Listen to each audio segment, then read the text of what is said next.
आप खुद ने ब्राह्मण कुल में जन्म लिया, ब्राह्मण हमारे गुरु हैं, हम सम्मान करते हैं पंडितों का। तो रो रो के आंसू सूख गए उस माँ के, बहन से जाकर पूछो, उनकी रोटी की भी चिंता करो, वो सुखदेव सिंह के परिवार की भी आप चिंता करो। कोटा से उस बच्ची को अभी खुलेआम बांध कर ले गए, कहाँ आपकी पुलिस? तो आप जो बड़ी बड़ी बातें कर रहे हो कि साहब ये हो गया वो हो गया, तो रोज अपहरण, रेप, गोलीबारी, घटनाएं, टकराव, तो कानून व्यवस्था तो चौपट कर दी आपने राजस्थान की, कानून व्यवस्था जीरो। तो न्याय के लिए हर आदमी भटक रहा है। दवाई बंद हो गई, चिरंजीवी योजना बंद हो गई, इलाज हो नहीं सकता, प्राइवेट अस्पताल वाले धक्के देके बाहर निकाल रहे हैं। सरकारी अस्पताल में दवाई नहीं मिल रही, भीड़ हो रही है, इकट्ठे हो रहे हैं लोग, राशन मिलता नहीं है, राशन की दुकान पर हालत खराब है। हमने जो राशन देना शुरू किया था वो राशन इन्होंने बंद कर दिया। हमने फ्री ऑफ कॉस्ट जो राशन की वस्तुएं चालू की थी सब बंद कर दिया इन्होंने, हमारी योजनाओं पर ताला लगा दिया। तो अभी से ये हालत है। मुख्यमंत्री जी को, मंत्रियों को हेलीकॉप्टर में, कार में, हनीमून पीरियड में हनीमून मनाने से ही फुर्सत नहीं मिल रही। जनता को कौन संभाले? बीजेपी का हनीमून पीरियड खत्म अभी तक नहीं हुआ और आचार संहिता लग गई। अब इनके पास बहाना आ गया, काम वाम जीरो है। जवाब इनको देना होगा। मैं लोगों से अपील करूंगा, कांग्रेस बीजेपी से ऊपर। राजस्थान में लगातार जब से बीजेपी की सरकार आई है, रोज बलात्कार हो रहे हैं, बच्चियों का अपहरण हो रहा है। कोटा से एक बच्ची को उठाकर ले गए और सरकार क्लस्टर मीटिंगें लेने में व्यस्त है। सरकार को सरकार चलाने की फुर्सत नहीं। खुलेआम आप बताओ, जब ये बीजेपी की सरकार आई, आते सुखदेव सिंह की हत्या हुई, खुलेआम गोलियां चली और 17 राउंड फायर करके खुलेआम मार दिया सुखदेव सिंह को। और मारने के बाद सरकार ने ये कहा कि 1 करोड़ रुपए की सहायता करेंगे उसके परिवार को। आज उनका परिवार परेशान है, 1 रुपया नहीं दिया। बीजेपी के नहीं, मुख्यमंत्री जी ने कहा था 1 करोड़ रुपए देंगे। एक सचिन शर्मा, उसको गलत ब्लड चढ़ा दिया एसएमएस में, उसका ब्लड दूसरे ग्रुप का है। सरकार की गलती है, भारतीय जनता पार्टी की सरकार की, गलत ब्लड चढ़ा दिया, उसको 1 रुपए की मदद नहीं की। सुखदेव सिंह और सचिन शर्मा का परिवार न्याय मांग रहा है। कहां हो मुख्यमंत्री जी, कहां घूम रहे हो आप? आप रोज हेलीकॉप्टर में, हवाई जहाज में घूमते हुए नजर आते हो, तो आपको राजस्थान की जनता का दर्द न दिया? आपको सचिन शर्मा के कब के पिता और माता नजर नहीं आते? आप खुद ने ब्राह्मण कुल में जन्म लिया, ब्राह्मण हमारे गुरु हैं, हम सम्मान करते हैं पंडितों का। तो वो रो रो के आंसू सूख गए उस माँ के, वो बहन से जाकर पूछो, उनकी रोटी की भी चिंता करो, वो सुखदेव सिंह के परिवार की भी आप चिंता करो। कोटा से उस बच्ची को अभी खुलेआम बांध कर ले गए, कहाँ आपकी पुलिस? और आप जो बड़ी बड़ी बातें कर रहे हो कि साहब ये हो गया वो हो गया, तो रोज अपहरण, रेप, गोलीबारी, घटनाएं, टकराव, तो कानून व्यवस्था तो चौपट कर दी आपने राजस्थान की, कानून व्यवस्था जीरो। इनके किसकी चल रही है किसी को ये पता नहीं है, कहां जाकर कौन सा काम करवा सकते हैं, किसको जाकर अपना दर्द बयान करें। इनके एमएलए हैं तो वो कहते हैं हमारी चलती नहीं है, मिनिस्टर कहते हैं हमारी चलती है। अरे चलती किसकी है भाई साहब, ये तो बताओ। ये सरकार है, कोई तमाशा हो गया? सरकार को खुद को पता नहीं है। कई जाते हैं तो वो कहते हैं यार हमें तो खुद को पता नहीं कौन कर रहा है। जाए कहां पर आदमी, आदमी के ये समझ में नहीं आ रहा। तो न्याय के लिए हर आदमी भटक रहा है। दवाई बंद हो गई, चिरंजीवी योजना बंद हो गई, इलाज हो नहीं सकता, प्राइवेट अस्पताल वाले धक्के देके बाहर निकाल रहे हैं।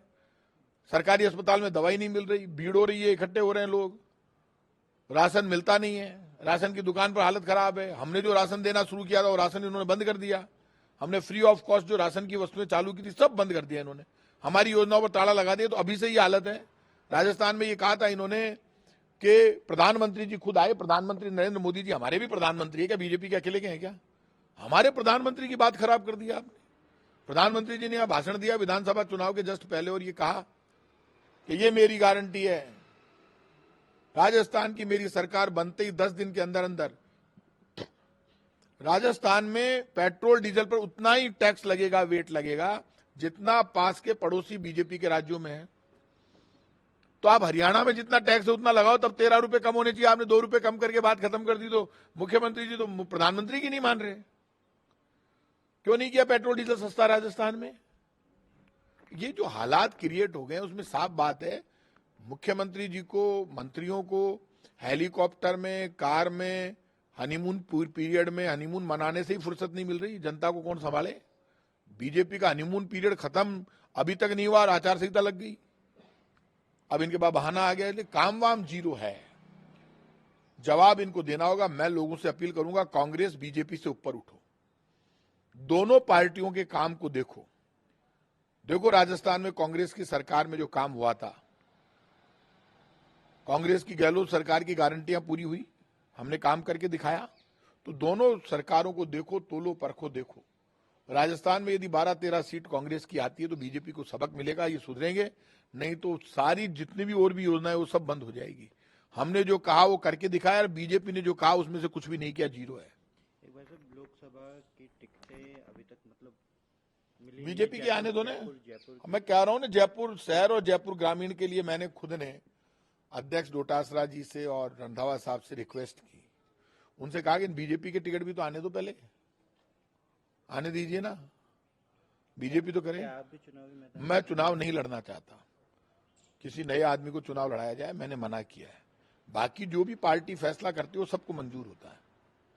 मैं खुद आगे बढ़कर चुनाव नहीं लड़ना चाहता, क्योंकि मेरा वक्त ठीक नहीं है।